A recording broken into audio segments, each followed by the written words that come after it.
வாழ்க வையகம், வாழ்க வையகம், வாழ்க வளமுடன். அருளாசன் அருள் தந்தை வேதாத்ரி மகரிஷி அவர்களும் ஒட்டுமொத்த மகான்களும் இறைநிலையும் என்னுள் சூக்குமமாக எழுந்தருளி இன்றைய நாள்காட்டி வரிகளுக்கான கவிவரிகளையும் அதற்கான விளக்கத்தையும் சிறப்பிக்க வேண்டுமாய் சங்கல்பம் மேற்கொள்கிறேன். அனைவரையும் பணிவோடு முதற்கண் வணங்கி ஆரம்பிக்கலாம் என்றிருக்கிறேன். அனைவருக்கும் இனிய காலை வணக்கம். வாழ்க வளமுடன். சாமிஜியினுடைய இன்றைய நாள்காட்டி வரிகள்: பிரம்மம், பூரணம், அறிவு, ஆற்றல் எல்லாம் ஒன்றே என்று சாமிஜி இந்த நாள்காட்டி வரிகள் கொடுத்திருக்காங்க. இதற்கான கவிதை வரிகள்: வற்றாயிருப்பு, பேராற்றல், பேரறிவு, காலம் எனும் வளம் நான்கும் ஒன்றிணைந்த பெருவழியே தெய்வமும் மற்றாத இந்நான்கு முன்முதல் ஐம்பூதங்கள், வான்கோள்கள், உயிரினம், உலகம், ஓரறிவு முதல் ஆறாம். வற்றாது பெரியோரும் வளர்ச்சிய பரிணாமம் வந்தவை அனைத்திலும் சீரியக்கும் இயல்புக்கும் வற்றாது பெருகும் பேரண்ட உயிரினத்தில் வலுவாத செயல்வுளவு நீதியே கூறுதலரும் என்று ஒரு பாடலில் சொல்லியிருக்காங்க. இன்னொரு பாடல்ல, இயற்கையின் ஆதிநிலை பிரம்மமாகும், என்னும் ரசிக்கும் நிலையில் அது அறிவு ஆகும். இயற்கையை ஈசன், உலகம், உயிர்கள் என பிரித்து பேசினும் பருத்தமைதான் இயற்கையின் உச்ச நிலையாக உள்ள மனித எண்ணத்தை நுணுகி ஆய்ந்தால் இயற்கை அறிவு இரண்டும் ஒன்றாய் காணும். இதுவே தன்னிலை விளக்கம் அறிந்து சொன்னேன் என்று சாமிஜி நமக்கு இந்த 2 கவிதை வரிகள் கொடுத்திருக்காங்க.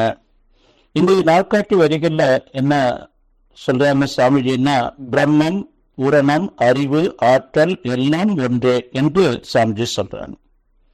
இறைநிலை அது 4 ஆற்றலை உள்ளடக்கமாக கொண்டுள்ளது.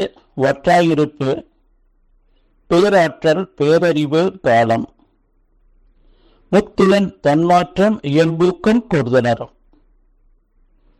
இந்த நிலை இந்த தன்னிருக்க சுதந்திரத்தும் ஆற்றலான அதிலிருந்து உருவாகிற இறை துகள் தான் இந்த பிரபஞ்சம் முழுவதும் இருக்கக்கூடிய கோடான கோடி சூரிய குடும்பங்கள், விண்கூட்டங்கள் இணைப்புல நீர், அதே போல நிலம், நெருப்பு, காற்று, விண் என்ற இந்த 5 பூதங்கள், 5 பூத திணிவுல பேரறிவு தாவரம்,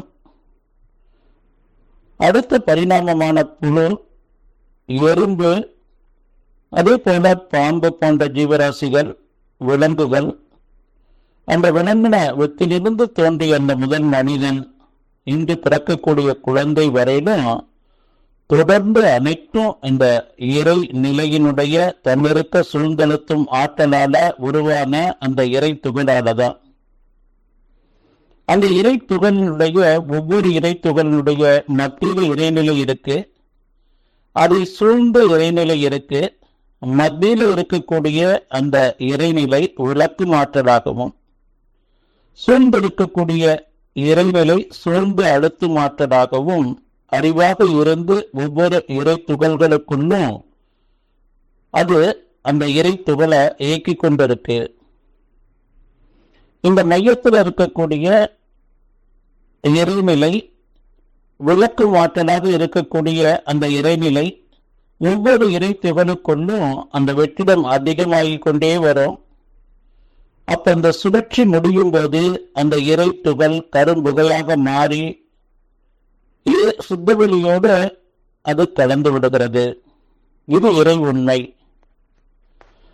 இறைநிலை, இறை தத்துவம் 16ஆக சாமிஜி பிரிக்கிறாங்க. என்ன சொல்றாங்கன்னா, இயற்கையின் இயக்க ஒழுங்கு 4, இயற்கையின் இயக்க கணிப்பு 4, இயற்கையின் இயக்க நியதி 4, இயற்கையின் இயக்க வேறுபாடு 4. இயற்கையின் இயக்க ஒழுங்கு சிவம், சுத்தவெளி, சக்தி, உலகம், உயிர்கள். சுத்தவெளியிலிருந்து தோன்றிய அந்த தன்னிருக்க சூழ்ந்தெழுத்தும் ஆற்றலால தோன்றிய அந்த சுத்தவெளியிலிருந்து வந்த இறை துகள் தான் பிரபஞ்சம் முழுவதும் அந்த இறைத்துகள் சுழற்சி மூலமாக வான்காந்தமாக காஸ்மிக் எனர்ஜியாக நிறைந்து இருக்கிறது. அது பஞ்சபூத திணிவுல அழுத்தம், ஒளி, ஒளி, சுவை, மனம் என்ற இன்று தன் மாத்திரைகளாக பிரபஞ்சம் முழுவதும் நிறைந்திருக்கிறது. அது ஜீவன்களுக்குள்ளாக ஒரு உணர்வு கொண்ட தாவரம், 2 உணர்வு கொண்ட புழு, 3 உணர்வு கொண்ட வாசனை சேருது எறும்பு, 4 உணர்வு கொண்ட அந்த பார்வை திறன் 5 விலங்கு உணர்வு கொண்ட அந்த சப்த ஒலியை கேட்கிறது. இது 6வது மனிதனிடம் அது மனம் என்ற அந்த 6வது அறிவாக இருந்து செயல்பட்டு கொண்டிருக்கிறது என்ற இந்த பூரணத்தை நாம் உணர்ந்து கொள்ளணும். சாமி நமக்கு டிப்ளமோ பாடத்திட்டத்துல இறைநிலைக்கு 54 பேர்கள் சொல்றாங்க. நாம இந்த விளக்கத்தை மனதில் நிறுத்தி வாழணுங்க. நன்றியோடு நிறைவு செய்து கொண்ட இன்றைய சிந்தனைய வாழ்க்கை வளமுடன், வாழ்க்கை வளமுடன், வாழ்க்கை